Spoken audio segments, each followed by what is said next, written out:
네, 5월 4일 월요일입니다. 여의도 인사이트로 이어가 보도록 하겠습니다.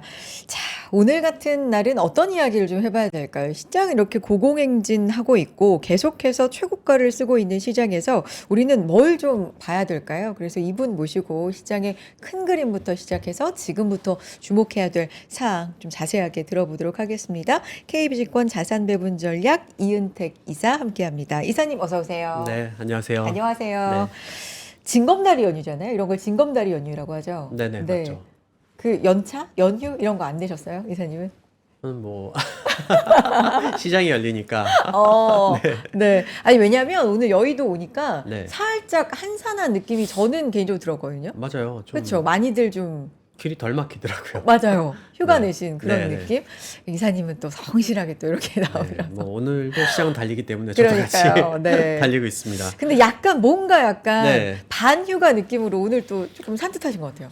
네네, 어. 그렇게 가볍게 나왔습니다. 가볍게 네. 어쨌든 자 오늘 이런 얘기를 가볍게 또 시작할 수 있는 것도 시작이 더 잘 가기 때문에 좀 더 즐거운 마음이 들기 때문인데 지난 방송에서 이사님께서 하락폭 뭐 18%에서 23% 아, 네, 네네네. 그렇게 제시를 해주시면서 W자형 쌍바닥 또 전고점 돌파 후에 강한 상승 이런 얘기 해주셨는데 지금 뭐 네, 결과적으로는 딱 맞아 떨어져 가고 있습니다. 네. 시장 오늘도 진짜 어마어마합니다. 6,900도 어, 뚫었고요. 어마어마합니다, 진짜. 뭘 상상하든 그보다 더 세서 좀 약간 그러니까요. 겁날 어, 정도예요. 그 정도로. 저번 달에 30% 올랐잖아요. 그러니까요. 30% 넘게 올랐죠. 네. 와, 이럴 수가 있나요? 진짜 이럴 수가 있나요? 네, 제가 이럴 수가 여쭙고 있나요? 싶은. 그러니까 저도 굉장히 네. 강세론자인데도 와, 이럴 수가 있나? 이런 음, 깜짝깜짝 놀랄 정도로 강한 상승들이 이어지고 있는 최근 음. 요즘입니다. 아니, 진짜 그래서 말씀해 주셨지만 지난 4월에 코스피가 30% 넘게 올라서 주요국 가운데 1등을 또 차지를 했고, 어, 첫 거래일, 5월의 첫 거래일인 오늘도 기록으로 지금 시작을 하고 있기 때문에 이제는 진짜 말로만 7천선, 7천선이 아니라 거의 이제는 가시권에 들어왔다고 봐도 되는 거 아니에요, 이사님? 뭐 이제는 뭐 시간 문제일 수도 그렇죠. 있겠죠. 너무 네, 가까워 왔으니까요. 그렇죠. 네. 그럼 이 시나리오를 어디까지 음, 봐야 됩니까? 지금 진짜 놀랍다고 말씀해 주셨는데. 그래서 오늘 한 세 가지 정도 시나리오를 좀 네, 준비해봤어요. 세 가지 네. 시나리오 아니고 세 가지 주제를 주제, 준비했고, 네. 예, 그래서 처음부터 이제 뭐 하나씩 밟아가다 보면은 아마 갈 길이 또 보일 겁니다. 네. 좋습니다. 하나하나 좀 풀어볼까요? 첫 번째 네. 뭐예요? 첫 번째는 네. 일단 이란 사태가 거의 끝나긴 했는데 이제 음, 어떻게 끝날지 이런 것들을 우리가 좀 보면서 그럼 그 이후엔 어떻게 되는지 뭐 음, 이런 것들 시장에 대해서 좀 한번 생각을 해봤는데 좋아요. 저희 뭐 차트 한번 네. 보시면 이 참 트럼프가 이랬다 저랬다 하는 것 같지만 이번에도 굉장히 자기 루틴을 굉장히 철저하게 지켰죠. 네. 지난번에도 네. 트럼프가 지금 뭐 이상한 말 막 하는 것 같지만 네. 아니다. 완전히 과거와 똑같다 그렇죠. 말씀해 주셨는데, 똑같죠. 네. 그쵸? 똑같아요. 뭐 협상 어, 원한 연락 왔다, 뭐 네. 협상할 거다, 안 할 거다, 뭐 서로 했던 것들. 근데 되게 재밌는 게요. 시장의 반응도 되게 똑같아요. 보면은 이때도 그랬죠. 협상하겠다고 해놓고는 바로 그 다음날 추가 관세를 그냥 때려버렸어요. 그러면서 협상은 계속. 이것도 아마 기억나실 거예요. 한 달 전이었죠. 트럼프가 이제 협상하겠다고 한 달도 안 됐네요. 저번 달 말이었으니까. 그때 뭐 했냐면은, 한 달 좀 넘었구나. 그 3월 말이니까요. 네. 그래서 대국민 담화문 한다고 했던 거 기억나실 수 있어요. 대국민 담화문? 예, 그래가지고 네네. 우리가 기대해서, 이제 휴전하나 보다. 막 아, 이랬는데, 맞아요. 갑자기 나와가지고, 이거랑 똑같은 거죠. 이때 1일부터 갑자기 추가 관세, 협상은 계속 이거 똑같이 뭐, 이란을 공격해서 뭐, 문명을 지워버리고, 무슨 뭐, 석기시대 엄청 돌려버리겠다. 강하게, 그쵸? 네, 하지만 협상은 계속. 이런 것들이 거의 똑같은 패턴이었죠. 이거를 아마 들으셨던 분들은, 그때 사야겠네. 이런 생각들 아마 하셨을 거라고 생각해요. 근데 그때 문명 네, 하나를 없애겠다, 없어지는 걸 네, 볼 것이다. 이 얘기는 사실 시장에 조금 네. 막 이런 그날 감정을, 폭락했죠. 맞아요. 그러니까요. 근데 그거를 역이용해야죠. 왜냐면 맞아요. 트럼프는 항상 비싼 걸 하는 사람이니까. 그렇게 말씀해 주셨었죠. 근데 재밌는 게 이게 트럼프도 한 신기하다고 생각할 거예요. 자기가 맨날 똑같은 얘기하는데 시장도 맨날 속는다 이런 것들. 그렇죠? 보시면 이때도 뭡니까? 추가 관세 때리니까 무역 협상 안 된 거라는 거야. 안 된다 이제는. 네. 그리고 중국이 급할 게 없다. 트럼프와 불리하고 시진핑이 느긋한데 왜 중국이 협상 테이블에 나오겠냐. 근데 결국 중국이 나왔죠. 그렇죠? 이번에도 이란이 나왔고. 일단 뭐 이런 것들이 되게 반복되는 것들이고 그렇다면 우리가 다음이 어떻게 마무리될지도 비슷하다면은 우리가 상상을 해볼 수 있어요. 네. 이렇게 하면 좀 다음에 또 트럼프가 가만히 있겠습니까? 또 한번 공격할 수도 있으니까 그럴 때 마음의 평안을 얻기 위해서 그럼 어떻게 합의하냐? 이게 또 정신 차리고 보면 이게 합의가 가능할까 이런 생각이 드는데 사실 가능하다고 봐요. 저희는 그러니까 트럼프식 합의라면 가능하다. 그러니까 일반 합의라면 아마 이게 어렵지만 트럼프식 합의가 뭔지 알고 나면 그럴 수도 있겠네 이런 생각하실 거예요. 이게 저번 달에도 잠깐 말씀드렸던 내용인데 2019년에 미중 무역 전쟁 당시에 1차 합의를 한번 볼게요. 1차 합의 보면은 1차 합의가 그래도 체결이 됐어요. 그러면서 트럼프가 이렇게 얘기했죠. 2차 합의까지 최종 합의까지 이르지 못하면 내가 또다시 관세로 중국을 뭐 무릎 꿇게 하겠어. 뭐 그런 식으로 얘기를 했어요. 네. 그 실제 1차 합의하고 나서 실무자 협의가 계속 이루어졌지만 네. 결국 2차 합의는 실패했어요. 왜냐면은 1차 합의는 그래도 서로 양보하기 쉬운 것들에 대해서 합의를 한 거예요. 그렇죠? 관세를 좀 농산물 수입 조금만 더 해라. 뭐 금융 시장을 좀 개방해라 이런 것들. 원래 하려고 했었던 거니까 이런 것들 받아들이기 쉬웠죠. 하지만 2차는 되게 어려웠던 게 보시면은 뭐 산업 보조금 주지 마. 뭐 국유 기업을 뭐 뭐 이제 공개해. 뭐 시장 공개해. 뭐 과잉 생산하지 마. 기술 이전하지 마. 뭐 이런 거니까 이거는 좀 중국 입장에서는 받아들이기가 힘든 거예요. 네네. 그러니까 결국엔 2차 협상은 결렬이 됐어요. 그럼 우리가 생각해 봐야죠. 1차는 됐는데 네. 2차는 결렬. 그렇죠. 네. 그럼 2차 결렬됐죠. 이게 네. 우리가 잘 모르실 거예요. 이쪽 뉴스부터는. 근데 2차 결렬됐는데 그래서 트럼프가 다시 관세를 때렸냐? 아니었거든요. 그럼 어떻게 됐냐? 여기 써 있죠. 1차 합의 때 합의됐던 대중관세율 7.5%가 그 이후에 바이든 정부 때까지 계속 지속됐어요. 1차 합의가 결국엔 최종 합의가 돼버린 거예요. 우리 비슷한 사례 볼까요? 작년에 우리나라 그 한미 무역 합의도 있었죠. 7월 그렇죠. 30일 날 있고, 그리고 우리나라 뭐 경주에 와가지고 막 사인하고 그랬잖아요. 그 트럼프 대통령이 에이펙 정상회의 와서. 그래서 아직은 이제 갈 길이 멀다. 이제 처음 사인이고 협의를 더 해야 된다. 뭐 이런 얘기들 많이 나왔죠. 맞아요. 그 다음에 어떻게 되는지 아세요? 그 이후에 모르죠. 네. 그 이후에 보면은 네. 아무 일도 일어난 게 없어요. 한번 볼게요. 차트를. 해방의 날, 그 관세 때리기 전에 한 FTA 했으니까 평균 실효 관세율 한 2.5% 정도 됐대요. 근데 해방의 날 때 25% 올렸다가 협상이 끝났잖아요. 그래서 13.27%로 낮아졌는데 그 이후에는 그냥 끝이에요. 2월 기준이긴 하지만 아직도 13.7%의 관세를 내면서 수출을 하고 있는 거예요. 그러니까 작년 이맘때만 해도 무슨 관세 10에서 15% 물리면 막 우리나라 기업들 다 망하고 엄청난 경제위기가 찾아오고 이럴 것처럼 그랬지만 이게 사람이란 게 인간이란 게 적응의 동물이잖아요. 이 관세율에 그냥 적응해서 거기에 따라서 또 룰이 바뀌어서 이렇게 또 이어지는 거예요. 우리도 그랬지만 중국에는 100몇십% 막 이런 얘기 했죠. 이제 나오면서 그쵸? 중국도 낮췄는데 낮춘 게 제가 정확히 기억 안 나는데 그래도 네. 10몇 프로 내요. 중국도. 근데 그게 이제 뉴노멀이 되면서 그냥 흘러가는 거죠. 그러니까 아무도 신경 안 항상 쓰고.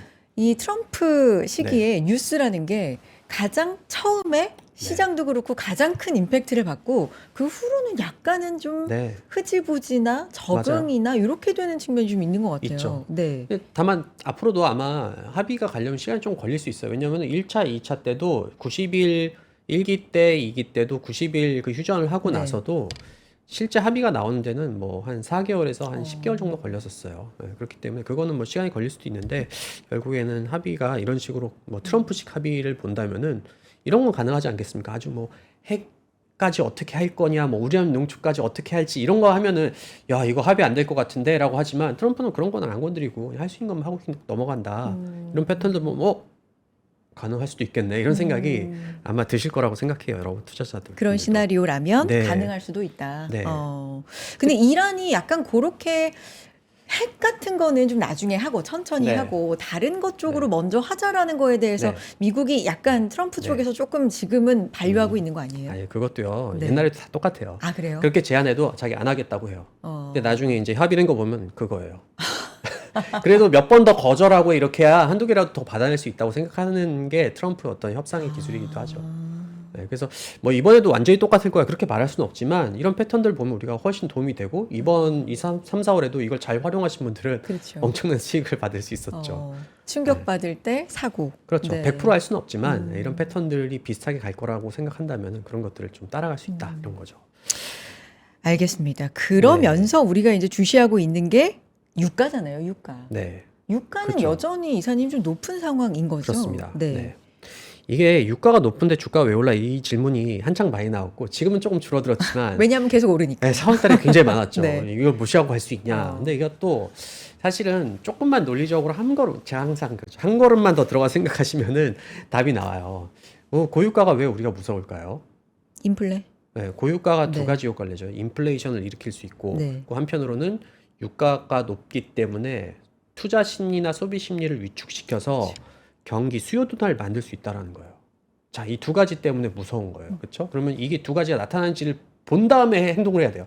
그냥 옛날에 이랬으니까 지금도 이럴 거다 이거 말고 저도 옛날 그 데이터를 많이 보지만 그렇게 보면 안 되고 좀 뭐가 다른지 봐야죠. 자, 첫 번째. 네. 고유가 때문에 우리가 처음 걱정한 그거예요.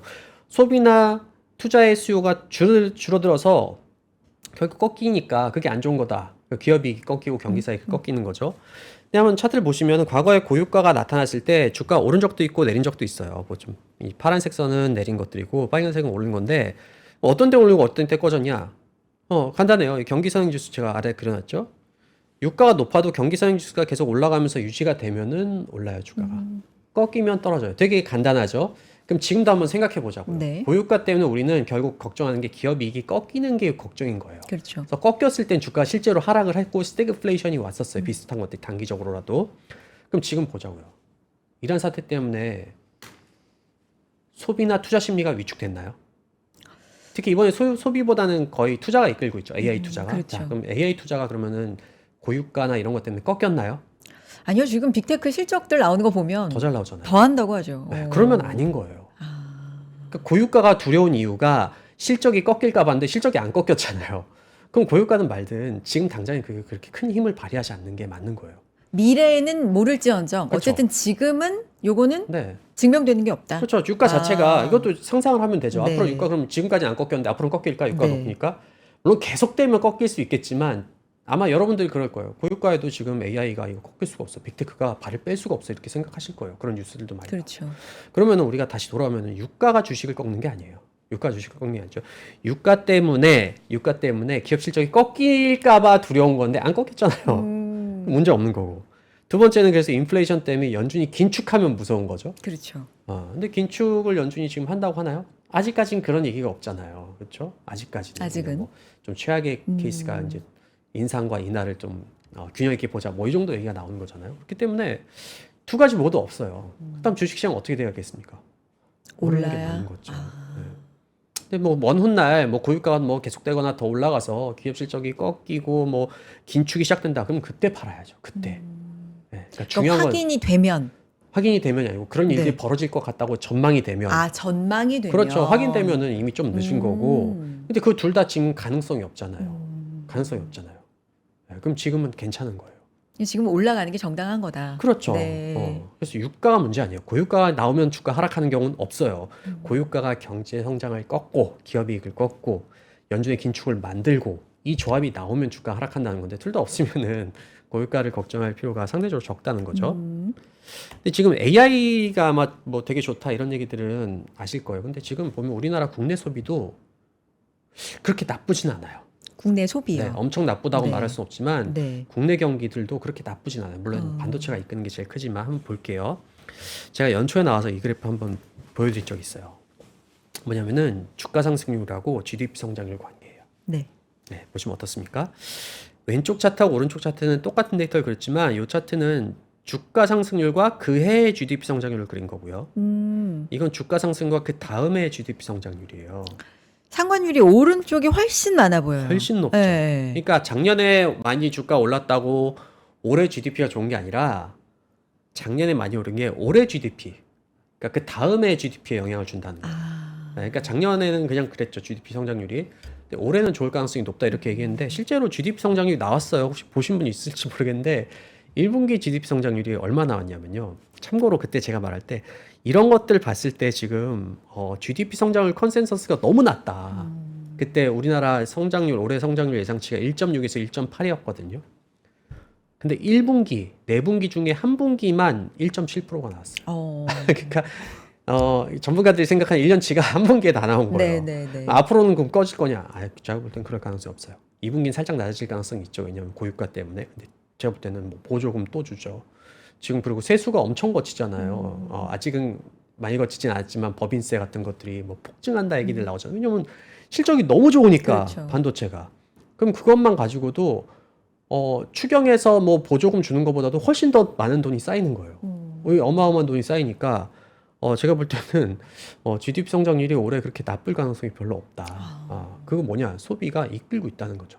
보조금이 됐건 어쨌든 이런 네. 것들이. 또 하나 이제 내수를 이끄는 게 하나 더 있어요. 네. 뭐냐면은 외국인이 굉장히 많이 오고 있어요. 아니 이번에도 네. 엄청나게 들어왔다. 뭐 이런 네, 얘기들이 그렇죠. 있어요. 연휴가 왜냐면 우리만 있는 게 아니라. 5월 달에는 다 그렇죠. 같이 쉬죠. 네네. 네. 근데 이것도 재밌는 차트인데 한번 네. 이건 재미로 한번 보세요. 혹시 그런 섹터에 관심 있으신 분들은 네네. 뭐 물론 AI가 너무 세서 뭐 이런 것들까지 관심 없으실 가능성이 있지만 그래도 한번 보면요. 제가 왼쪽하고 오른쪽 차트 그렸는데 왼쪽에 빨간색은 그 중국인들의 일본 방문 여행객 수고요. 파란색 선은 한국 방문이에요. 오른쪽 요 차트 먼저 볼게요. 이게 언제적 거냐면 그 한한령 있었던 때 아. 있잖아요. 2016년에서 17년. 네. 근데 한한령 나오면서 우리나라로 오는 중국인 관광객이 급감했었거든요. 그렇죠. 250만이었던 게 70만까지 떨어졌어요. 와 정말. 예. 근데 지금 이게 거꾸로 됐죠. 일본이 이 다카이 총리가 이제 네. 중국에 대한 발언을 하면서 중국에서 굉장히 강경하게 나오면서 꺾인 속도가 그때 우리나라 한한령 했을 때만큼 빠르게 떨어지고 있어요. 이걸 이제 한일령이라고 표현한다면. 그럴 수 있겠죠. 네네. 네. 그다음에 이제 지금 보면은 그 당시에 우리나라에 안 왔던 여행객들이 일본으로 많이 갔거든요. 네. 네, 중국 관광객들이. 지금 우리나라로 오는 속도가 그 당시 일본으로 갔던 관광객하고 거의 비슷비슷해요. 네, 그래서 이 패턴을 계속 비슷하게 간다 그러면 100만 명 정도 작년보다 관광객이 늘 가능성이 있다. 여기 이제 다른 나라 관광객까지 합치면은 이런 거 보면 내수가 되게 나쁠 거냐 하면 그렇진 않아 보여요. 물론 이제 내수주들도 저희는 나쁘지 않다고 보지만 AI가 너무 이익 크로스가 세서 AI 중심으로 저희는 계속 보고 있긴 하지만 이런 섹터에 관심 있으신 분들은 이런 것들도 한번 참고해 보시면 우리나라 내수가 그렇게 나쁘지 않겠구나. 그럼 그런 주식들도 한번 활용해 보자 이렇게 좀 전략도 짤 수 있을 거라고 저는 생각합니다. 그럼 아주 크게 강하게 주도가 되는 네. AI 반도체 이런 건 중심에 두더라도 뭐가 좀 생각보다 좋을지를 생각해 보면 소비도 생각보다 나쁘지 않다. 뭐 관광도 그렇고 나쁘지 않죠. 이런 부분이네요. 근데 뭐 AI에 비하면 뭐 굉장히 느리지만 그래서 저희는 AI 관련 반도체, 뭐 전력 관련된 것도 많잖아요. 전력 기기도 있고 무슨 그쵸. 뭐 원전도 있고 뭐 태양광 요즘 이런 것도 맞아요. 있고 저희는 그런 것들이 이제 주도주라고 생각하고요. 네, 이런 것들도 이제 뭐 걔만 가져가 좀 불안하고 뭐 난 내수가 좋아 이런 분들은 이런 것들도 한번 참고해 보시면 뭐 괜찮을 것 같다 이런 얘기입니다. 이사님 그래서 네. 계속 갈 수는 없잖아요. 시장이라는 게. 그렇죠. 네. 그렇죠. 계속 갈 수는 없고 뭐 조정을 좀 받다가 갈 수도 있는 거고 아니면 횡보를 하다 갈 수도 있는 거고 아니면 뭐 예상치 못한 충격이 또 있을 수도 있는 거 시장 예측이 불가한데 뭐 언제까지 오를 거고 조정은 언제쯤 나올까 또 이런 장표가 있어서 이게 확 또 눈길이 네. 갑니다. 사실 이걸 저희가 정확하게 알기는 힘들어요. 맞아요. 항상 힘들지만 네. 항상 참고할 것들은 있다라는 거죠. 그래서 저희가 10페이지 저 차트 한번 볼까요? 네. 차트를 제가 많이 보여드리죠. 왜냐면 이그전 그림으로 보는 그림으로. 전략. 얘는 되게 네. 그림으로 보는 전략이라서 그림이 꼭 필요합니다. 네. 그리고 이런 것들이 증명이 돼야 따라오기 아마 쉬우실 거예요. 믿고 그림으로 따라하기가. 보는 게 좋아요. 네네. 네. 그 저희가 많이 했던 거예요. 3조 호황 사례들. 그렇죠? 그때는 조종이 어떻게 나오냐 보면은 1년에 2번씩은 나오더라. 그렇죠? 2번 나오는데 그게 언제냐? 그럼 2번이면 상반기 한 번, 하반기 한 번일 가능성이 굉장히 높다. 그럼 상반기는 언제냐? 그러면은 그때 이제 4월, 3월에 나오더라. 그럼 3, 4월이네? 네, 그래서 그 얘기도 했죠. 작년 언제 조정 나왔냐? 작년 4월. 관세. 올해 언제 조정 나왔냐? 올해 3월. 그렇죠? 전쟁. 네. 네. 그럼 하반기는 언제냐? 하반기에는 10월, 11월, 9월. 약간 9월에서 10월 사이에 나온 경우들이 많다.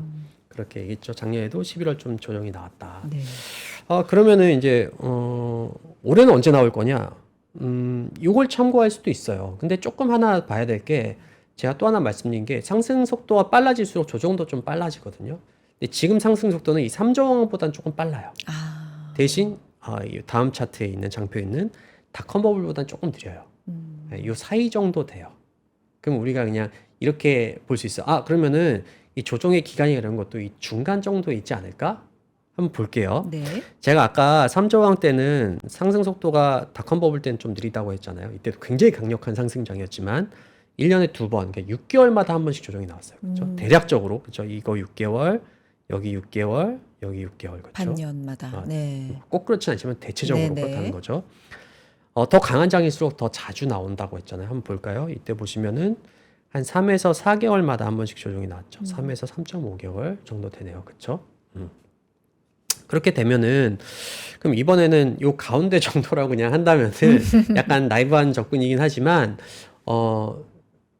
닷컴 버블 때는 3에서 4개월 그리고 3조왕 때는 6개월 그럼 그 사이면 한 4개월에서 5개월 정도 5개월? 되겠죠. 물론 이게 속도가 더 빠르다 그러면 더 땡겨지겠죠. 그건 이제 투자자들이 보시면서 하면 되고 뭐 그 정도 가능성들이 있지 않을까 이렇게 우리가 간단하게 생각을 해볼 수가 있다는 거예요. 이건 전형적으로 이제 과열 구간에 들어갔을 때 조정이 나오는 것들. 그럼 그때 뭐 조정이 나올 트리거가 있냐? 지금은 모르죠. 그렇죠. 근데 과열 국면에 간 상태에서 뭐 이번처럼 긴장을 하고 있다. 뭐 이슈 나오면 팔아야지라고 하면은 우리가 이란 전쟁을 미리 알고 팔진 못하더라도 첫날 7% 하락했을 때는 매도했다가 20% 하락했을 때 살 수가 있는 거죠. 그렇죠? 그런 식으로 저희가 볼 때는 이렇게 보면은 올해 여름 정도에는 한번 어떤 민감한 이슈가 터지는지 계속 긴장하면서 그때부터는 좀 볼 필요가 있지 않을까. 이렇게 투자하시면은 아마 투자가 꽤 그래도 효과적으로 샀다 팔았다를 하실 수 있을 거라고 저는 생각합니다.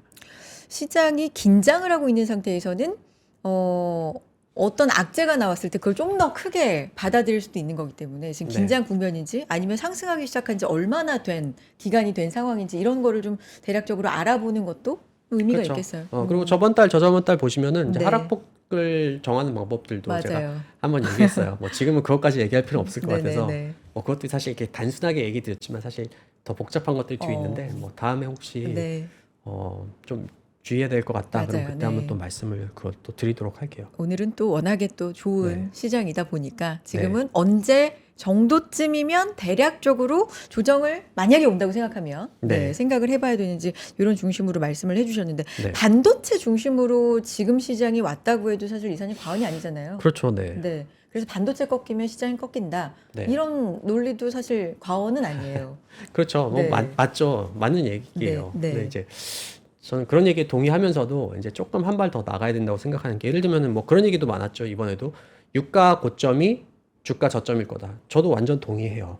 근데 문제가 있죠. 유가 고점인 건 지나가 봐야 아는 거지. 그렇죠. 그걸 어떻게 3월 말에 그걸 알아가지고 살 수 있냐라는 거예요. 그렇죠? 그런 것도 좀 그래서 아까 저도 거기에 완전 동의해요. 근데 유가가 그럼 언제 고점이냐 알기 위해서는 트럼프가 어떤 전략을 쓰는지를 알아야 된다고 생각한 거고 그래서 한 발 더 들어가서 이 트럼프가 과거에 썼던 전략들을 계속 반복하는 패턴이 있네라는 걸 끌고 온 거죠. 네, 네. 그래서 제가 이제 유가 얘기는 따로 안 했지만 유가 고점이 주가 저점 저도 완전 동의해요.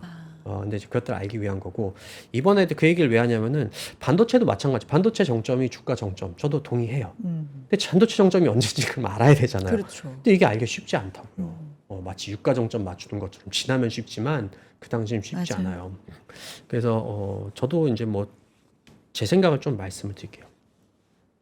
반도체에 대해서는 최근에 좀 엇갈린 의견들이 글로벌하게 좀 나오는 것 같아요. 약간 고점 거의 다 온 거 아니냐 이런 경고 멘트들도 뭐 계속 있어 왔지만 최근에도 또 나오고 있고 반면에 이제 아니다 메모리 반도체 이제 사이클한 산업이 아니야 이제 뭐 장기 계약도 맺고 뭐 이런 두 가지 의견이 있는데 글쎄요 저는 둘 다 그렇게 딱 많이 동의하진 않지만 아, 그래요? 예 당분간은 저는 어쨌든 투자가 계속 될 수 있다. 그래서 제가 이번 자료 제목이 아까 보셨는지 모르겠는데 반도체는 이제 스스로 멈출 수 없는 단계에 이르렀다. 반도체 투자는 AI 투자는. 내 맘대로 못 멈춰요. 그런 것 같아요.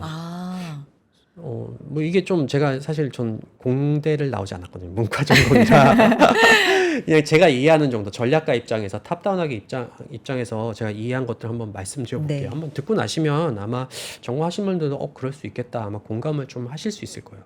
크게 두 가지 때문인데 하나는 이제 뭐 스케일링 법칙이라는 게 이제 되게 유명한 법칙이 있죠. 뭐냐면은 어느 정도 컴퓨팅 능력을 투자하고 전력을 갖다 쓰고 반도체를 갖다 끼고 하면은 어느 정도까지 AI 모델이 상향될 수 있는 거를 계산할 수 있다는 거예요. 예. 근데 그것들이 이제 그 스케일링 법칙인데 굉장히 재밌는 건 뭐냐면은 보통은 이제 S커브라고 하죠. 다음 페이지 한번 보실까요? S커브. 그러니까 초기에는 느리게 늘었다가 중간에 빵 하고 성장했다 어느 정도 되면 이제 한계 효용이 체감한다 그렇죠? 네네. 이런 것들이 좀 꺾이는데 지금 AI는 이 꺾이는 모습들이 안 나타나고 계속 이 스케일링 로우에 따라서 계속 올라간다는 거예요. 계속 투자를 더 할수록 계속 더 향상이 되는 거예요.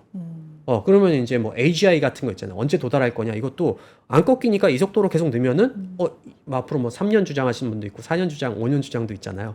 3년에서 5년 내에는, 이게 결국에는 AGI 시대가 오겠네? 이런 것들을 경험적으로 알게 된 거예요. 이게 뭐 수학 공식이나 뭐 물리학 법칙에 따라서 AGI 간다 이게 아니고, 투자를 지금 몇 년 동안 계속 해봤는데, 이거 꺾일 기미가 안 보이네? 그럼 앞으로 이 속도로 계속하면 결국 선형으로 계속 늘어나니까, 사실 기하급수적이 로그 함수로 봤을 때 선형인 거죠. 쭉 늘어나니까 그럼 계속 투자하다 보면 이쯤 되면은 AGI 오겠네? 라고 사람들이 이제 생각을 하게 된 거예요. 네. 쉽게 말하면 좀 제가 이해한 바대로 하면은 이제 뭐라 그럴까요? 불로초를 찾은 영생의 길을 찾은 거예요. 이 길로만 쭉 가면은 거의 불로초인데 그거 먹으면 영생을 얻어 이렇게 알게 된 거예요, 사람들이. 멈출 수 있겠습니까? 안 되죠. 그 불로초 있지만 난 좀 쉬어야겠어. 돈을 너무 많이 썼거든. 너무 힘들어. 이럴 수가 없는 거예요. 아니죠. 계속 힘들어도 가야 돼. 네, 그죠. 네. 지금 그 상태까지 왔다. 그걸 알게 된 상태까지 왔다. 그런 걸로 저는 파악을 하고 있어요. 그 의견이 사실 제 의견이 아니고 여러 의견이 있는데 그 중에서 제가 볼 때 제일 말이 되는 의견이라고 생각을 하는 거죠. 그러니까 지금 돈을 너무 많이 쓰는 거 아니야? 라는 많이 쓰는 거 우려가 맞아요. 있지만 네. 한편으로는 뭐 구글을 봐도 그렇고 쓰는 만큼 또 벌어들이는 것도 있다 보니까 이렇게 계속 가다 보면 3년에서 5년 안에 범용 AGI가 그렇죠, 네. 온다. 그러니까 버는 것보다 쓰는 게 훨씬 많고 앞으로도 많아질 거예요. 사실 이걸 왜 제가 처음에 이걸 고민하게 됐냐면은 이게 지금 반도체가 폭등이잖아요. 그러니까. 근데 최근에 메모리도 폭등. 맞아요. 그리고 이제 전력 가격도 폭등이 시작됐어요. 이게 정말 가능한 모델인가? 다 올라가니. 이렇게 가격이. 비용이 계속 올라가는 네. 계속 투자하는 게 이게 말이 되나? 이걸 왜 하고 있는 거지, 이 사람들은? 뭘 아니까 했을 거 아니에요. 도대체 궁극의 목표가 뭘까? 도대체 이걸 뭘 믿고 이걸 네. 계속 투자하는 거지라고 하다 보니까 네. 여러 주장인데 그 중에서 이 주장이 굉장히 많은데, 그렇구나. 아까 말한 것처럼 영생의 길을 내가 알아버렸어. 멈출 수가 있냐라는 거예요. 멈출 수가 없어요. 그 또 하나 문제가 두 번째 문제가 또 있죠. 왜냐하면 멈추기에는 이미 너무 많이 때려 넣었어. 너무 많은 돈을 썼어. 이미. 여기서 내가 멈추면 다른 경쟁자 더 좋아해. 아싸, 내가 먹어야지. 그러니까요. 이러면서 약간 플랫폼처럼 되는 거잖아요. 그러면은 멈출 수가 없는 거예요. 그러니까 스스로는. 지금 경쟁이 너무 치열한데 내가 네. 여기서 조금이라도 멈추면 이거는 그냥 죽는 거잖아요. 그래서 못 멈추는 것도 있고. 죽는 정도 아니라 내가 그동안 투자했던 건 다 날리는 거죠. 그래, 막 이런 길이 식으로. 그리고 보이는 것도 있고. 네. 불로초 말씀해 주신 것처럼. 그러니까 이제 계속 이제 투자가 멈출 수가 없는 거예요. 나 그렇죠. 스스로는. 나도 어떨 때는 멈출까라고 하다가 이러면 안 되지. 제가 블루초를 먹으면 나는 어떻게 하냐. 지금까지 내가 어떻게 여기까지 왔는데 막 이런 생각이 든다는 거죠. 비유가 네. 상당히 재밌으면서도 설득이 확 돼요. 네. 그럴 것 같아요. 네. 그래서 뭐 전문가 이렇게 의견을 제가 네. 그냥 알기 쉽게 그냥 제 네네네. 나름대로 이렇게 해서 말씀드린 거고요. 그래서 저는 그래서 사실 그런 생각이 들어요. 처음에 이제 저도 터보 퀀트 이런 게 나왔을 때 맞아요. 저런 것들이 좀 문제를 일으키나 이렇게 생각했는데 그게 문제를 안 일으켰잖아요. 근데 그런 것들도 생각해 보시면 터보 퀀트로 이제 지름길을 찾았다. 지름길 찾았으니까 난 천천히 가자가 아니에요. 저기로 빨리 가야 되는 거예요. 그러니까 지름길은 찾았으면 그 지름길로 빨리 가자. 속도는 줄지 않고 지름길로 확 가는 그런 상황들이 지금 벌어지고 있다라는 게 저는 굉장히 설득력이 있는 주장들이 아닌가 이렇게 생각이 됐어요. 그렇다면 이제 스스로는 멈추기 굉장히 어려운 거고, 그럼 안 멈추냐? 그렇지 않죠. 외부의 충격이 오면 멈출 수밖에 없어요. 그렇죠? 외부의 충격은 뭐냐 하면은 지금 이렇게 하면 투자금은 계속 늘어날 거 아니에요. 계속 그렇죠. 늘어날 거고, 그 투자도 많이 해서 늘어나지만 비용이 막 가격이 폭등해가지고 맞아요. 더 늘어나는 것도 있는 그렇죠. 거잖아요. 지금 실적 발표들 보면 그런 커멘트들이 많죠. 그러면 점점 캐시플로우, 기업이 갖고 있는 캐시들은 점점 사라지는 거예요. 그러면 캐시가 먼저 떨어지는 후발주자들 있잖아요. 그런 업체들은 아시다시피 계속 채권 발행하고 그 벤더 파이낸싱이라고 그래서 막 그 엔비디아 이렇게 돈 많은 데들한테 돈을 빌려서 오히려 걔네 걸 또 사고 이렇게 약간 순환참조 구조로 그런 것들 계속 하게 되는 거예요. 그럼 궁극적으로 얘는 무너질 수가 있는 거예요. 어떻게 무너지냐? 여러 가지 케이스가 있지만 제가 볼 땐 두 가지 케이스. 하나는 경기가 꺾여서 위기가 생기거나 다른 하나는 금리가 오르거나 그럼 끝날 수가 있는 거예요. 이게 사실은 되게 새로운 얘기 같지만 닷컴 버블 때 다 있었던 얘기예요. 그러니까 우리가 AI라는 시대는 새로 오는 거지만 사람들의 행태들이 항상 반복되는 거죠. 지난 25년, 30년 전에도 90년대 후반에도 사람들이 알았어요. 인터넷 시대와 무선 통신 시대가 오는구나. 이쪽에서 우리가 쓰러지면은 결국에는 우리가 다 시장을 뺏길 수밖에 없어. 그러니까 엄청나게 투자가 들어갔죠. 여기 제가 한번 차트를 하나 갖고 왔는데 네. 이 닷컴 버블 때도 벤더 파이낸싱이라는 게 있었어요. 그때 당시에는 이제 시스코가 그 뭐라 그럴까요? 지금의 엔비디아 같은 역할들을 했었죠. 엄청난 시스코. 투자 장비를 네. 주고 막 거의 그때. 상징적인 기업. 그렇죠. 닷컴 버블. 그래서 시스코하고 많이 비교도 많이 했었잖아요. 그쵸. 작년에 엔비디아하고. 네. 근데 보시면 이 제가 첫 번째 줄에 넣은 기업은 이름을 한번 보세요. 시스코 시스템즈가 아니에요. 시스코 시스템즈 캐피탈이에요. 캐피털이네요. 오. 네, 왜 IT 회사가 캐피탈을 갖고 있죠? 네, 느낌이 오시죠? 아, 돈을 이게 빌려준- 실제 회사인 거죠? 네, 어. 실제로 있었던 닷컴 네. 시스코만 있었던 게 아니에요. 시스코가 이렇게 해서 막 뻗어나가니까 그 경쟁사들 루센트라고 좀 연배 있으시면 알카텔, 루센트 뭐 이런 것도 되게 큰 통신 회사였거든요. 지금 다 없어졌죠. 이때 다 망했죠. 이런 회사들도 나 뒤늦게 안 돼. 나라도 빨리 나 지금이라도 뛰어들자 그러면서 노텔 이런 애들 막 엄청나게 다 벤더 파이낸싱. 그러니까 내가 번 돈을 고객한테 빌려줘서 고객들이 오히려 다시 내장비를 사게 하는. 그것도 다 뒤졌던 순환이네요. 네, 그게 지금도 하고 있는 거고, 그게 지금 최첨단 무슨 뭐 금융공학 기술이 아니라 이 당시에도 똑같이 있었던 거고. 그래도 안 되면 결국 채권 발행이 엄청나게 늘어나고, IPO 하고, 왜냐면 자금을 어떻게 써든 조달해야 되니까 그 상황들이 조금은 비슷하게 나타나고 있는 거죠. 되게 비슷하다. 그러면 제가 지금 이 얘기를 왜 하고 있냐? 다시 본점으로 돌아볼게요. 스스로는 붕괴할 수 없지만 외부의 충격으로는 붕괴할 수 있는 굉장히 좀 그런 구조들이 만들어지고 있다라는 거예요. 장기적으로 봤을 때는. 그게 바로 이런 인플레이션에 따른 금리 인상 같은 것들이죠. 이게 닷컴 버블 때 차트거든요. 닷컴 버블도 한번 보세요. 엄청나게 잘 나갔잖아요. 그러다 언제 붕괴합니까? 금리 인상이 되면서 마지막에 야 이제 50bp 금리 인상 그린스판이 선언하죠. 이제부터 추세적 긴축할 거야. 네. 그때 붕괴하는 거예요. 어. 그래서 이러면 금리가 올라오면 조달 비용이 높아지고 그러면은 일단은 돈 빌려 그 조달 비용이 높아져서 붕괴하는 것도 있죠. 네네. 그거보다도 이제 그 투자하는 자금줄이 있을 거 아니에요. 그쵸. AI를 믿고 계속 투자하던 애들이 약간 이제 고민이 빠지는 거예요. 야, 잠깐만. 경기도 이제 좀 고점 찍은 것 같고 금리도 올라가는데 쟤네 돈은 당장에는 그렇게 많이 벌지 못하고 과연 제가 내 돈을 갚을까? 금리가 이렇게 높은데. 네. 어. 그러면 이제 점점 의심이 되면서 그런 것들이 IT 버블 때 그런 것들이 버블을 붕괴시킨 이유 중에 하나가 됐다는 거예요. 그래서 저는 스스로는 붕괴하지 않는 경제에 오른 것 같지만 외부 충격에 의해서는 갈 것 같다. 그렇게 될 수도 있다. 그 외부 충격 뭐냐? 아까 말했던 경기 사이클이나 이 금리 같은 것들이 그런 영향이 될 수 있다라는 거죠. 경기 사이클이나 네. 금리, 그러니까 거시경제, 네. 우리가 흔히 말하는 그렇죠. 매크로에 의해서는 충격이 있을 수 있지만 네. 이제는 스스로 뭐 투자를 줄인다거나 이런 그런 건 기업들이 없는 별 가능성이 크지 네, 않은 것 같아요. 그런 가능성은 아주 낮아진 경제에는 좀 오른 낮아진 것 것 같아요. 네. 같다라는 말씀이신데, 그러면 지금 경기나 지금 금리 흐름을 보면은 조금 뭐 분위기가 어떤가요? 아직은 뭐 금리 인상이 어. 없잖아요.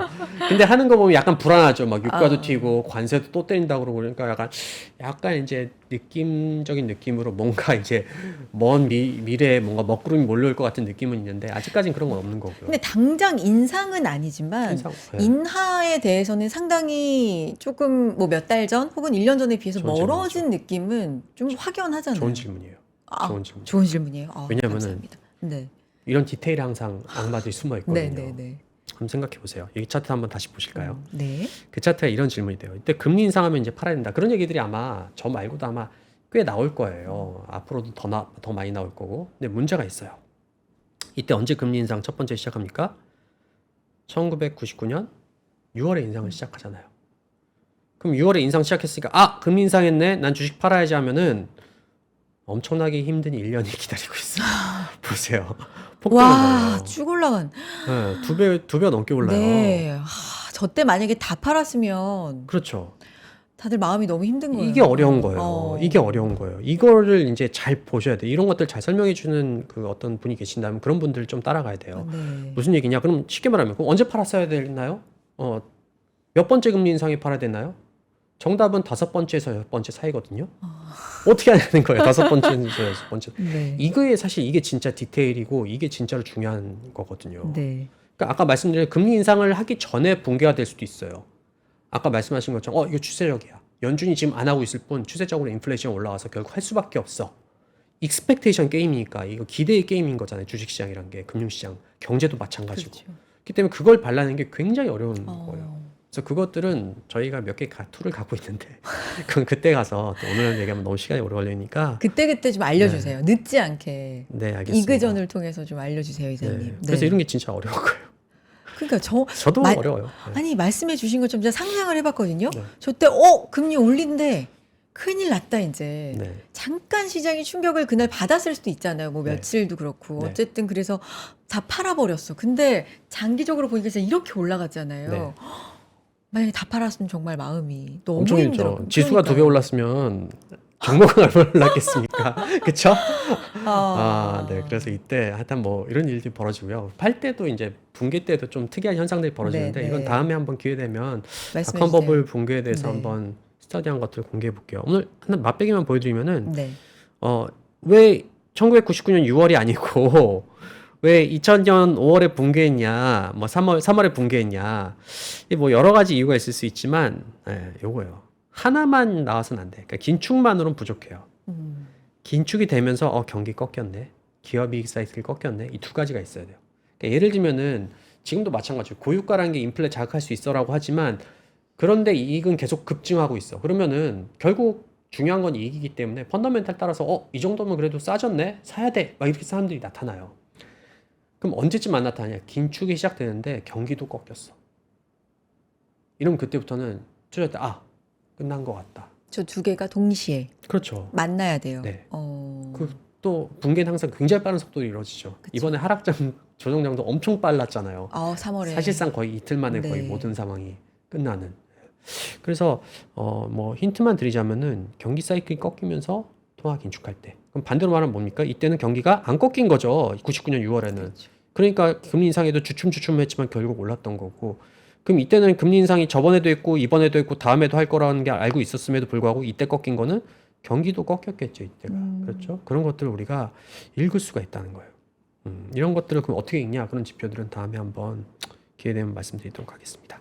그거 말씀해 주실 때도 요 질문을 제가 드릴 것 같지만 네. 미리 지금 궁금해서 하나만 드리면 그 글로벌 경기, 글로벌 뭐 이런 거에 선행으로 그러니까 한국이 하도 이제 수출 중심의 경제다 보니까 이런 수출 데이터를 좀 선행으로 많이 활용한다는 얘기를 어디서 들은 적이 있는데 맞아요? 요거는 좀 맞는 음, 부분이 있나요? 왜냐하면 요즘 우리 수출 굉장히 데이터 네. 잘 나오잖아요. 네. 맞긴 맞아요. 맞긴 맞아요. 맞긴 맞는데 네. 그것도 이제 그럼 그거를 어떤 걸 기준으로 꺾였다라는 걸 판단할 거예요. 이것도 그러니까요. 어려운 거예요. 어. 그게 이제 좀 어려운 점이죠. 근데 선행지표로 쓴다는 것 자체는 전 맞는 얘기라고 생각해요. 근데 그걸 그럼 어떻게 활용할 거냐? 이게 사실은 굉장히 어려운 일이죠. 전년 대비 증가율이 꺾이면 꺾인 거야? 아니면은 절대 금액이 꺾이면 꺾인 거야? 아니면은 이 각도가 꺾이면 꺾인 거야? 이런 그러네. 것들이 어렵거든요. 그러네요. 기준이 참 여러 가지가 될 수도 있고요. 그렇죠. 네. 어. 근데 그것도 사실 전 좋은 의견이라고 생각은 해요. 네. 그래서 이런 부분도 나중에 한번 또 이그전을 통해서 네, 한번 이그전을 통해서 네. 해주시고 네. 다음 이제 주제는 연준 얘기가 나오네요. 네네. 네. 사실은 그 금리를 보려면 이제 연준이 이제 바뀌죠. 케빈 그쵸. 워시 연준으로. 5월에. 드디어 이제 네. 임명 절차가 마무리가 돼가고 있는데 그 케빈 워시에 대해서 조금만 알아볼게요. 네. 케빈 워시가 뒤에 제가 좀 케빈 워시에 대해서 정리해 놓은 게 있는데 어우. 케빈 워시가 지금 나이가 좀 많이 들으셔서 그렇지 젊었을 때 진짜 잘생겼었어요. 아니 뭐 지금도 인물 지금도 뭐. 괜찮죠. 네. 예. 그 키도 한 190대인데요. 네?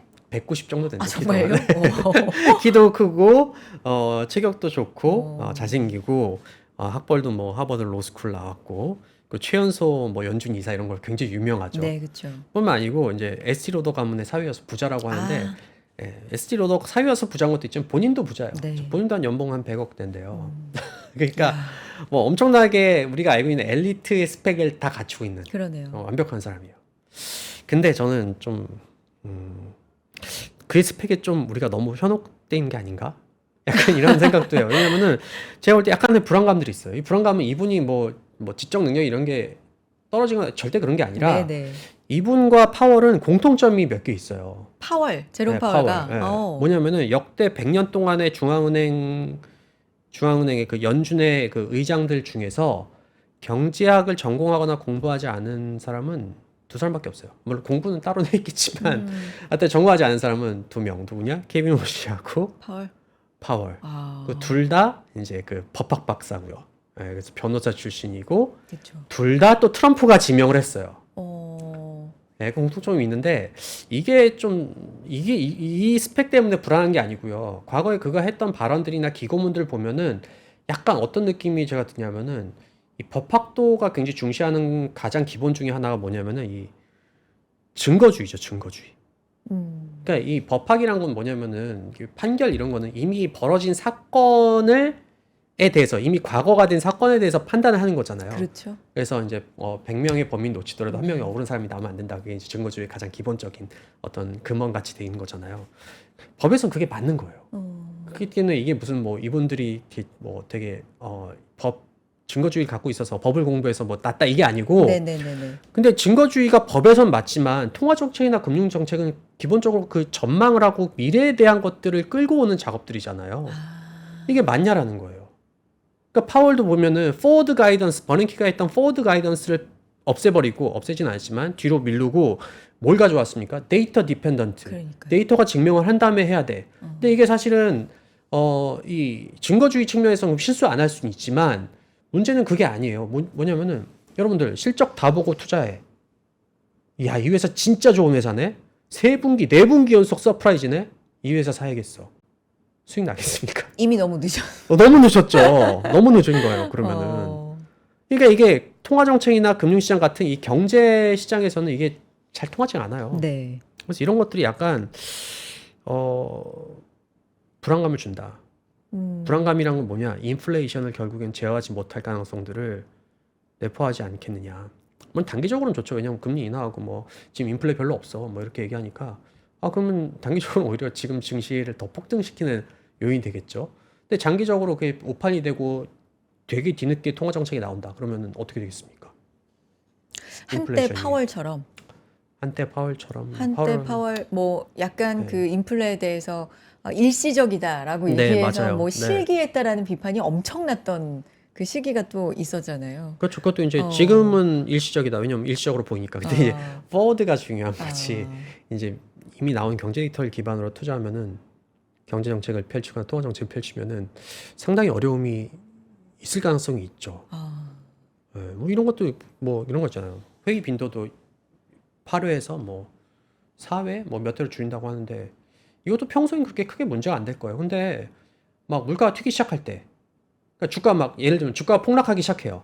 근데 주가를 리밸런싱 할 수 있는 기회를 뭐 월 8번 주다가 4번만 준다. 그럼 막 속이 탈 거 아니에요. 주가 폭락하고 있는데 팔아야 되는데 마찬가지 막 이 물가 튀고 있는데 이제 2달에 한 번만 3달에 한 번만 할 거야. 아니면 뭐 분기에 한 번 할 거야. 이렇게 하면은 시장은 굉장히 불안해요. 야, 너무 물가 드물게 튀는데 해 회의를. 그럼 다음에는 한 75bp 금리 인상인가? 100bp 하는 거 아니야? 그런 생각 하지 않겠어요? 그러니까 한꺼번에 너무 또 확 할 수도 있고. 네. 그러니까 저는 왜 이런 정책을 하겠다는 건지 좀 솔직히 이해가 안 가요. 아. 그 연준 위원들 말을 좀 횟수를 줄이겠다 이런 것들도 평소에는 괜찮은 전략이에요. 하지만 물가가 튀거나 이럴 때는 시장의 불확실성을 더 증폭할 가능성이 높지 않나요? 불안감을 더 그렇죠. 줄 수 올리고 있다. 있는데 기존 8번 한 거 반밖에 안 하니까 아까 얘기했던 거 금리 인상 없는데 어떻게 하냐? 큰일 났네. 야, 다음엔 그럼 100bp 한 번에 하나? 2번 거를 한꺼번에 하니까 뭐 이런 생각하면은 시장이 어떻게 되겠어요? 그럴 수도 굉장히 있겠네요. 불안감에 시달릴 거라고요. 그래서 당분간은 오히려 이런 완화적인 제스처를 취한 것들이 주가를 더 끌어올릴 거라고 저는 생각하지만 문제는 장기에 있는 거죠. 네. 다행히 그런 것들이 우리는 투자한테는 나쁘지 않아요. 왜냐면은 도망갈 수 있는 시그널을 더 분명히 줄 거거든요. 그래서 지금 걱정할 일은 아니지만 아까 인플레 올라가고 경기가 꺾이는 시점들이 오히려 더 좀 명확하게 나타날 수도 있다고 생각해요. 그래서 투자자들은 이런 거 잘 활용만 하면 되니까 실물 경제가 문제인 거지. 투자는 또 잘 활용하면은 피할 수 있는 기회도 있으니까 뭐 그건 다음에 또 기회 되면 맞아요. 말씀을 드리도록 하겠습니다. 근데 저 궁금한 게 이제 뭐 연준의 그러니까 역할을 약간 축소하고 싶다는 게 골자잖아요. 여러 가지를 좀 보면 네. 너무 시장에 영향을 크게 줄 만한 발언 같은 것도 좀 연준 위원들이 좀 자제했으면 좋겠고 뭐 이런 얘기들인데 그런 연준 의장의 생각대로 다 바뀌어요? 그것도 사실은 뭐 가봐야 아는 거예요. 그쵸? 위원들이 반대하고 하면은 어. 물론 이제 의장이 보스니까 네. 보스 의견을 좀 따라가겠지만 대체로 뭐 극렬하게 반대한다 그러면 쉽진 않을 수 있죠. 어. 뭐 FMC도 사회로 주의면 뭐 시장이 너무 들어갈 수 있습니다. 그럼 뭐 그것도 잘 안 될 수도 있고 하지만 일단 이런 얘기를 꺼내놓은 거 왔으니까 그렇게 될 수도 있는 거예요. 그건 어. 가봐야 아는 거죠. 그렇군요. 네. 알겠습니다. 최근에 보면은 그 FOMC에서 굉장히 의견들이 많이 갈린다. 네. 이런 얘기들이 이제 좀 주목을 받았잖아요. 네. 그럼 요것도 향후에 어떤 영향을 우리가 좀 봐야 될 부분들이 있나요? 파월도 일단 연준에 남는다고 하고 하니까. 네. 네. 뭐 인상파, 인하파 뭐 이런 게 좀 극명하게 갈릴 가능성? 우리가 여기서 뭐 네. 신경 안 써도 돼요? 갈리는 건 사실 좋은 일은 아니죠. 좋은 일은 아니지만 신경을 좀 쓸 필요는 있는 것 같아요. 특히 이제 케빈 워시가 오기 전에 그렇게 갈린 것들이 약간은 사람들이 의심하는 거죠. 앞으로 케빈 워시의 연준 체제에서 뭔가 너무 완화적인 걸 반대하려고 하나? 너무 트럼프의 뜻대로 움직이려는 걸 이사들이 반대하려고 하나? 뭐 이런 얘기들도 있는 거죠. 근데 제 생각에는 그런 것들이 좀 하여튼 뭐 이렇게 되게 시장 항상 악재보다 불확실성을 싫어하기 때문에 그런 것들이 좀 이렇게 좋은 시그널들은 아니고요. 근데 여전히 제가 볼 땐 제일 중요한 거는 케빈 워시가 어떻게 하냐가 아직까지는, 왜냐면 아무리 뭐 조금 의견이 갈린다 그래도 의장이 하자는 걸 다 반대해서 거꾸로 갈 가능성은 아직까지는 낮거든요. 그렇죠. 지금까지 네. 그래본 적도 거의 네. 없고. 그래서 케빈 워시가 어떤 의견을 갖고 있고 어떻게 말하는지 이런 것들이 저는 가장 중요한 포인트라고 생각해요. 일단 연준 위원들은 두 번째 문제라고 생각합니다. 그리고 임기 초반에는 더 좀 주목도가 높긴 하겠죠. 인물이 바뀌고 훨씬 체제가 높고요. 바뀌는 그리고 거니까. 워낙 새로운 네. 것들 많이 얘기하잖아요. 그러니까요. 여기도 제가 갖고 왔지만 트림드 민 PC 인플레이션, 이것도 아마 여기 나오신 분 중에 설명하신 분들이 좀 있을 거예요. 이것도 사실은 좀 문제가 있어요. 저게 뭔데요? 간단하게만 간단하게 설명해 주세요. 말씀드릴까요? 네, 이게 뭐냐면은 네. 이제 이걸 중시하겠다라고 했는데 네. 이건 설명만 읽을게요. 그러니까 트림다니까 뭐 잘라냈다는 거잖아요. 트림 시켰다, 잘라냈다. 세부 항목들, 물가를 구성한 세부 항목 중에서 상승률 높은 거 31%를 떼고요. 하위 24%를 제거해요. 그럼 가운데 것만 남기는 거예요. 그러니까 좀 변동성이 심한 걸 제외하고 나서 보면은 훨씬 더 그게 근원 인플레이션을 알 수 있다, 이렇게 네. 생각한다는 거예요. 네. 근데 이것도 사실은 조금 뭐 저는 이런 뭔가를 제거하고 보고 이런 방법들에 대해서는 되게 좋아해요. 이그전도 보신 분 아시겠지만 전 그때의 특수성 때문에 왜곡을 줄 수 있는 것들은 좀 뺏어 보거든요. 예를 들면 저도 CPI에서 주거비를 빼고 본다거나 이런 것들이 훨씬 더 좋은 시그널로 생각하지만 문제는 두 가지가 있어요. 이것도 첫 번째는 이거를 그냥 뭐 31%, 24% 이렇게 고정해서 빼는 건 문제가 있어요. 그때 특성을 이용해서 그것들이 문제가 있으니까 걔네만 빼자라는 말이 돼도 그냥 기계적으로 위에서 31, 아래에서 24를 빼는 건 문제가 있어요. 네. 문제가 뭐냐면 두 가지인데, 일단은 이거 먼저 볼게요. 트림드 민 PC 인플레이션이 훨씬 낮아요. 2.3밖에 안 돼요. 지금 코어는 3.0인데 무슨 얘기겠어요? 금리 인하 가능하다는 얘기잖아요.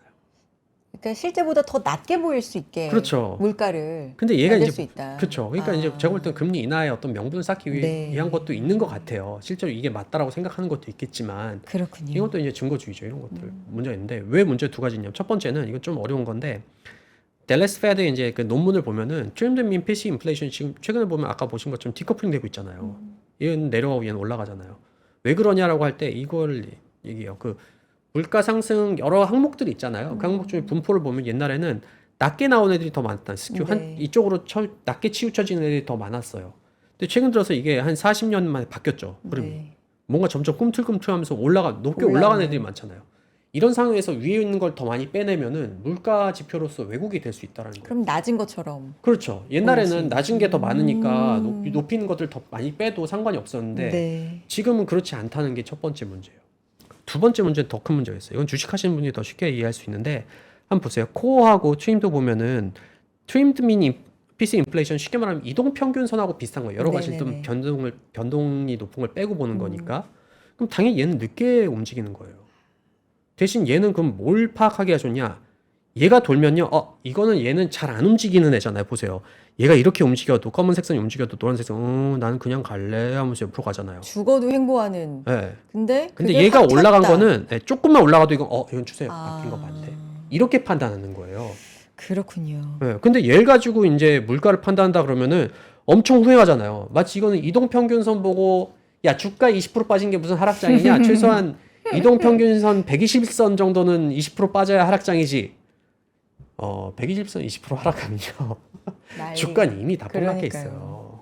그러니까 이걸 보고 한다 그러면 어떻게 네. 했습니까? 근데 증거주의, 거다 증거주의까지 채택해. 다 확인하고 해야 돼. 네. 오늘 요 얘기는 조금 더 듣고 싶지만 시간 다 관계상 듣죠. 네. 여기까지 듣도록 하겠고 재밌네요. 좀 더 나중에 나중에 한번 네. 네. 얘기해 주셨으면 좋겠고 진짜 한 1분 동안 다음에 나오실 때까지 그럼 우리 투자자분들은 어떤 멘탈을 지금 가져볼까요? 오늘도 최고점을 쓴 요 상황에서 음, 방향성. 제가 옛날에 이제 유튜브 나와서도 네. 하고 네. 보고서에도 뭐 작년 이맘때만 해도 네. 뭐 코스피 뭐 훨씬 많이 가요. 뭐 맞아요. 7,500만 얘기도 하고 막 그랬는데 지금은 사실은 오를 거라고 생각하는데 굉장히 좀 너무 빠르게 오르니까 불안도 아. 있어요. 하지만 아까 말씀드린 대로 주식시장은 스스로 붕괴하진 않아요. 네. 버블은. 그럼 뭐가 필요하냐? 하락을 외부 충격이 있어야 되는데 그 외부 충격에 대해서는 저희가 두 가지를 말씀드렸죠. 금리 인상, 긴축에 경기. 대한 공포와 네. 경기에 대한 공포. 예, 두 가지 시점은 지금 당장은 아니기 때문에 조금 이런 것들이 나올 때까지는 조심조심 하되 투자를 계속 해보자. 뭐 이런 멈추진 생각을 말자, 합니다. 내리진 말자. 알겠습니다. 자, 이그전 통해서 늘 좋은 인사이트를 주고 계신 우리 이사님, 오늘은 여기까지 함께 하겠습니다. KB증권 자산배분 전략 이은택 이사님, 오늘 말씀도 고맙습니다. 네, 감사합니다. 네, 여의도 인사이트 함께 해 주셨습니다. 자, 한 번만 더 안내를 해드리면, 저희 3프로에서 뭐 반도체 하면은 김장열 본부장님이신데, 김장열 본부장님께서 3프로 구독 서비스를 통해서 여러분과 만나고 계시잖아요. 김장열 본부장님 뿐만 아니라 많은 분들 이미 수강하고 계신 박병창 이사님, 이선엽 대표님, 차영주 소장님, 장호진 대표님의 날카로운 시황 분석도 준비가 되어 있으니까요. 많이 많이 신청해 주시고 도움 받아보시기 바랍니다. 자, 뒤이어서는 이재규 차장님의 단독 방송 이어지니까 많이 함께 해주시고요. 저는 또 내일 뒤에 모레 클로징벨 라이브로 인사드리겠습니다. 여러분 고맙습니다.